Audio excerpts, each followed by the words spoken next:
Welcome to Raji Murali vlogs channel. நம்ம அந்த பதிவில் பார்க்க போகிறோம் ஸ்ரீ கந்த புராணம். அதில் அடுத்தது 102வது தலைப்பு கனகாபிஷேகம். அதை பற்றி சொல்ல போகிறேன்.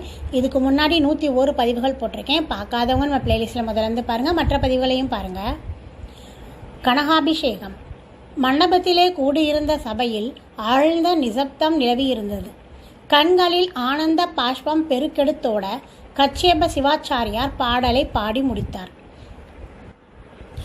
ஆறிரு தொடர்ந்தோள் வாழ்க, அறுமுகம் வாழ்க வெற்பை, கூறுசை தனிவேல் வாழ்க, குக்குடம் வாழ்க செவ்வேள், ஏரிய மங்கை வாழ்க, யானைதன் அணங்கு வாழ்க, மாறிலா வள்ளி வாழ்க, வாழ்க சீர் அடியார் எல்லாம்.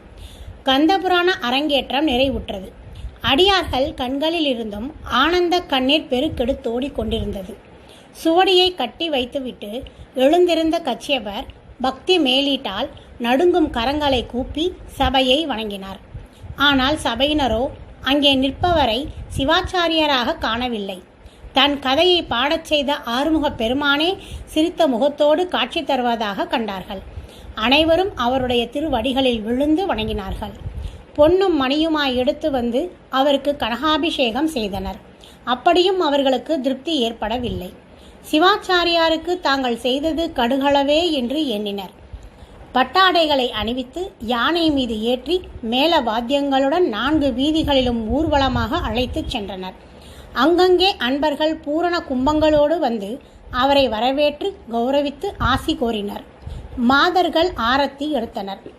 கச்சியப்ப சிவாச்சாரியார் அடியார்களுடைய பக்தி வெள்ளத்திலே சிக்கி திக்குமுக்காடினர். அவருக்கு பேச நா எழவில்லை. கண்களில் ஆனந்த கண்ணீரை பெருக்கினர். 4 வீதிகளிலும் வலம் வந்து ஆலயத்தில் நுழைந்த அடியார் திருக்கூட்டம் கச்சியப்ப சிவாச்சாரியாரை தங்களுடைய தோள்களிலே தாங்கிச் சென்று எம்பெருமான் சந்நிதியிலே இறக்கினர். 2 கைகளையும் தலைக்கு மேலே உயர்த்தி கூப்பி நெடுஞ்சான் கிடையாய் விழுந்து எம்பெருமானை சேவித்தார். பக்தி வெள்ளம் எங்கும் பரவி ஓடியது. ஆலயமணி வெகுநேரம் ஒலித்து கொண்டிருந்தது. அதன் இனிய நாதம் காற்றிலே பரவி அன்பர்களுடைய உள்ளங்களிலே மகிழ்ச்சி நிறைய செய்தது. ஓகே ஃப்ரெண்ட்ஸ், இந்த பதிவு பிடிச்சிருந்தா லைக் பண்ணுங்கள், கமெண்ட் பண்ணுங்கள். இந்த 102வது பகுதியோட ஸ்ரீ கந்த புராணம் முடிவுற்றது.